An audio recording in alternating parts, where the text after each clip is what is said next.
नमस्कार दोस्तों, आपने देखा होगा कि पिछले 10 साल से देश में सरकार ने जो चाहा वह किया। विपक्ष के खिलाफ जैसा बर्ताव वे करना चाहते थे वैसा किया। कहीं कोई सुनवाई किसी की नहीं थी। लेकिन यह क्यों नहीं था, यह समझना बहुत महत्वपूर्ण है। यह इसलिए नहीं था कि लोकसभा में 2014 और 2019 दोनों ही चुनाव के दौरान जो परिणाम आए उनमें किसी भी दल को 10% सीटें सरकार के अलावा, भाजपा के अलावा नहीं आई। और इसका मतलब सीधा सीधा था कि विपक्ष के किसी भी दल को नेता प्रतिपक्ष का पद नहीं मिला।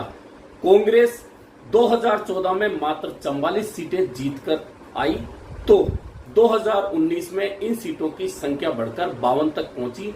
लेकिन नेता प्रतिपक्ष बनने के लिए संसदीय परंपरा, लोकसभा के नियमों के अनुसार 10% सांसद होना जरूरी होता है किसी भी पार्टी के। और यही बड़ा कारण था कि कांग्रेस या विपक्ष के किसी भी दल की संसदीय समितियों के अलावा सरकार के महत्वपूर्ण निर्णयों में कोई भूमिका नहीं होती थी। लेकिन इस बार यह सब कुछ बदल चुका है, क्योंकि 2024 लोकसभा चुनाव में कांग्रेस अपने दम पर 99 सीटें लाई है। वहीं सांगली के सांसद ने उन्हें समर्थन दे दिया, यानी 100 सांसद उनके पास हैं। और पूर्णिया के सांसद पप्पू यादव भी कांग्रेस के साथ हैं, यानी कि 101 सीटों का साथ अब कांग्रेस का है। और कांग्रेस अपने दम पर अब नेता प्रतिपक्ष का पद सरकार से लेगी, क्योंकि लोकसभा में अब 10% से ज्यादा सदस्यों की संख्या कांग्रेस के पास है, यानी कि नेता प्रतिपक्ष अब कांग्रेस का बनना तय है। लेकिन कांग्रेस की ओर से कार्य समिति की बैठक में राहुल गांधी को नेता प्रतिपक्ष बनाए जाने का सर्वसम्मति से निर्णय ले लिया गया है। लेकिन अभी तक राहुल गांधी इस पद को लेने को लेकर सोच रहे हैं। उन्होंने कहा है, मैं सोचकर जवाब दूंगा। लेकिन यदि राहुल गांधी लोकसभा में नेता प्रतिपक्ष बन जाते हैं तो बहुत सारा सिनेरियो बदल जाएगा। वह इसलिए बदल जाएगा कि आपको पहले थोड़ा सा फ्लैशबैक में जाना होगा। जब 2004 और 2009 में कांग्रेस की सरकार थी, राहुल गांधी सांसद बन के आए थे अमेठी से।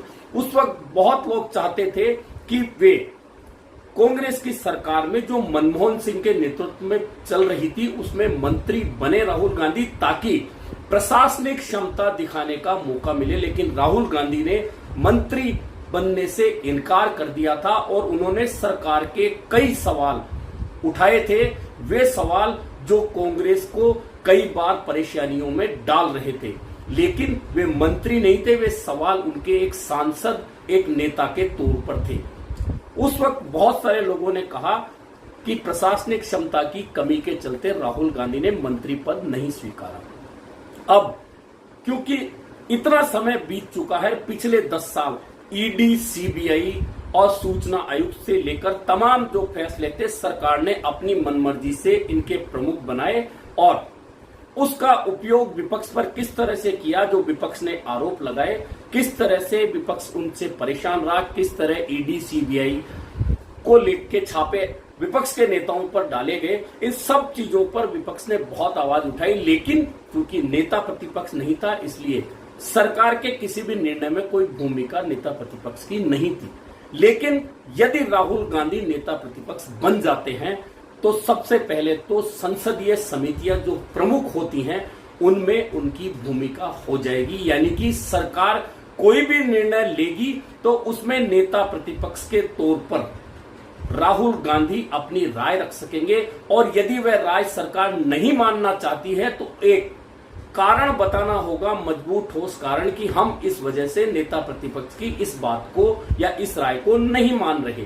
यहां तक तो संसदीय समितियों की बात है। इसके अलावा आपको बता देता हूं कि जब लोकसभा में 5, 7, 10 सांसद एक साथ बोल रहे हो, किसी बात पर वाद विवाद हो रहा हो, और यदि नेता प्रतिपक्ष उस समय बोलने के लिए खड़ा हो जाता है तो तमाम सदस्यों को अपनी सीट पर बैठना पड़ता है। यानी कि नेता जो सदन के होते हैं, प्रधानमंत्री और नेता प्रतिपक्ष, उस समय भूमिका उनकी बराबर की होती है सदन में।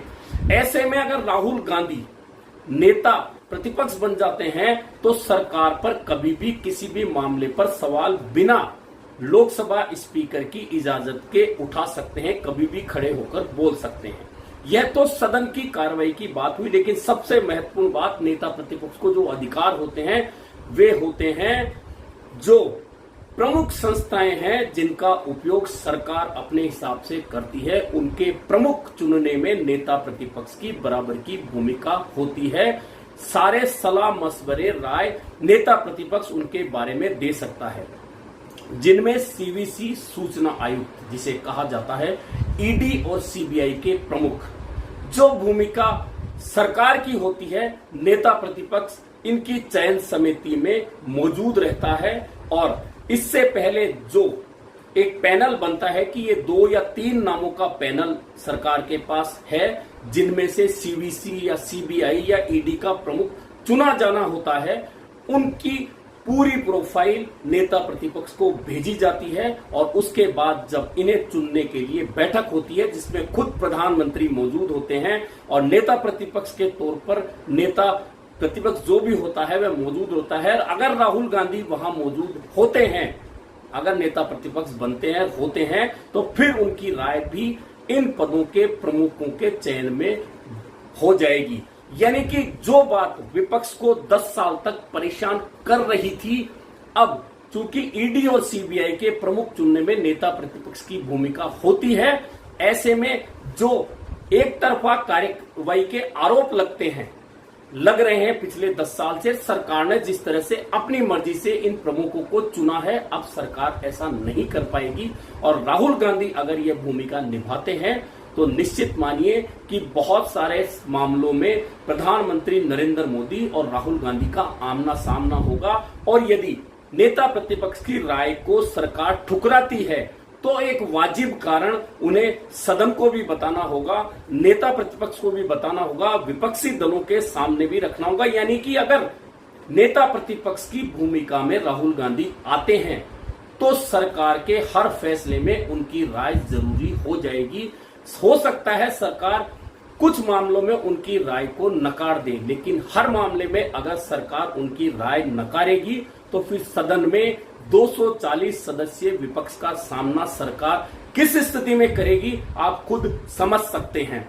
जिस तरह से सरकार ने 10 साल तक भूमिका निभाई विपक्ष के खिलाफ, अब वह भूमिका निभाना तो वैसे भी मुश्किल है, क्योंकि मजबूत विपक्ष 10 साल के बाद में अब लोकसभा में मौजूद होगा, नेता बहुत मजबूत मौजूद होंगे। लेकिन अभी देखना यह है कि क्या राहुल गांधी नेता प्रतिपक्ष पद को स्वीकारते हैं, और अगर इस बार राहुल गांधी ये चूक कर देते हैं तो फिर निश्चित मानिए कि उन पर प्रशासनिक रूप से असक्षम होने का आरोप लगेगा।